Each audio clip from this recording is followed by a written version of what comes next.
హనుమకొండ జిల్లా పరకాల పట్టణ కేంద్రంలోని ఆర్ఆర్ గార్డెన్లో నిర్వహించిన క్రిస్మస్ పండుగ వేడుకల్లో ముఖ్య అతిథిగా పరకాల శాసనసభ్యులు రేవూరి ప్రకాష్ రెడ్డి పాల్గొన్నారు. అనంతరం కేక్ కట్ చేసి ముందస్తుగా క్రిస్మస్ పండుగ శుభాకాంక్షలు తెలిపారు. ఈ సందర్భంగా వారు మాట్లాడుతూ కులాలు మతాలు వేరైనప్పటికీ మనమందరం ఒకటే అనే భావనతో కలిసి జీవిస్తున్నామన్నారు. డాక్టర్ బిఆర్ అంబేద్కర్ రచించిన రాజ్యాంగంతో భారతదేశంలో అందరికీ సమాన హక్కులు ఉన్నాయన్నారు.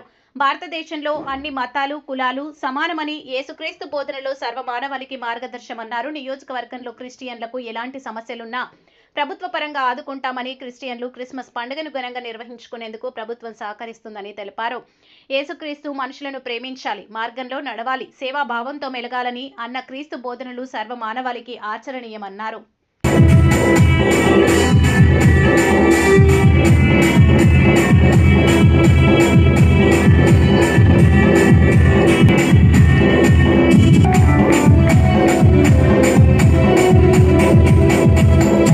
ఆశీర్వదించు అని చెప్పడం లేదు.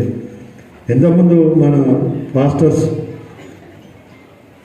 సంఘం తీసుకోవడంలో మాట్లాడేటప్పుడు కూడా మా జీసస్ ఒకటే చెప్తాడు, అన్ని మతాలను కూడా గౌరవించాలి, అన్ని మతాలలో ఉన్న ప్రజలకు సంబంధించి వాళ్ళ యొక్క మంచి చెడును మనము కోరుకోవాలి అని చెప్పి బైబిల్లో చెప్తున్నారు అని చెప్పడం జరుగుతుంది. అంటే ఏ మత గ్రంథమైనా కూడా అన్ని మతాలను కూడా గౌరవించండి, అందరు కలిసి జీవించండి, అందరి శ్రేయస్సు అందరి అభివృద్ధి కోరుకునేదే మా మతం యొక్క సిద్ధాంతం అని చెప్పి ఈరోజు బైబిల్లో చెప్పినా, ఖురాన్లో చెప్పినా, భగవద్గీతలో చెప్పినా కూడా అదే ప్రాథమిక సూత్రం అని ఆ సూత్రానికి అనుగుణంగానే మనం అందరం ముందుకు పోవడం జరుగుతుంది.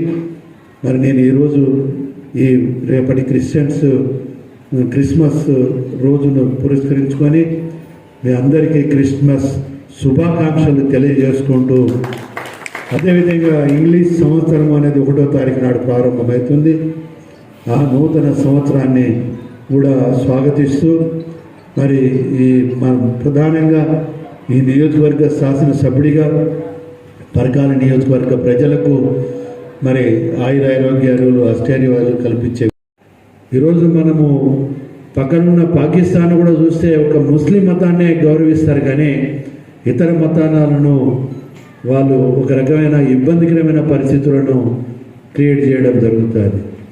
అట్నే మనం కొన్ని తీయరు, కానీ మన భారతదేశానికి ఉన్న గొప్పతనం ఇది కొన్ని సంవత్సరాల సంస్కృతో లేకుంటే కొన్ని దశాబ్దాల సంస్కృతో కాదు, ఇది తరతరాలుగా ఈ భారతదేశంలో ఉన్న ప్రతి ఒక్క మతాన్ని కూడా గౌరవిస్తూ గుర్తింపు ఇస్తూ భిన్నత్వంలో ఏకత్వంగా పోతున్న చరిత్ర ఒక మన భారతదేశానికి ఉందని చెప్పి మనం గర్వంగా చెప్పుకోవచ్చు. కొందరు విదేశీ శక్తులు కావచ్చు, కొందరు మత ఛాందస్యవాదులు మనలో విభేదాలు సృష్టించి మతాలను పెట్టుకొని రాజకీయం కూడా చేస్తున్న ఆర్గనైజేషన్స్ కూడా మనందరికీ తెలుసు. అంటే వాళ్ళ యొక్క గుర్తింపు గురించో వాళ్ళ యొక్క పెత్తనం గురించో మతాలను వాళ్ళ స్వంతానికి స్వలాభానికి ఉపయోగించుకుంటున్నారు. కానీ వాళ్ళ వివిధ మతాలకు సంబంధించిన పౌరులు ఎవరైతే ఉన్నారో ప్రతి మతాన్ని కూడా గౌరవించుకుంటూ వాళ్ళ మతాన్ని కూడా గౌరవించుకుంటూ ముందుకు పోతున్న సంస్కృతి మన ఒక భారతదేశానికి దక్కుతుందని చెప్పక తప్పదు అని చెప్పి ఈ సందర్భంగా మనం చూస్తున్నాం. వాళ్ళన్నిటికన్నా ముఖ్యంగా మనకు ఒక రాజ్యాంగం ఉన్నది. ఆ రాజ్యాంగంలోనే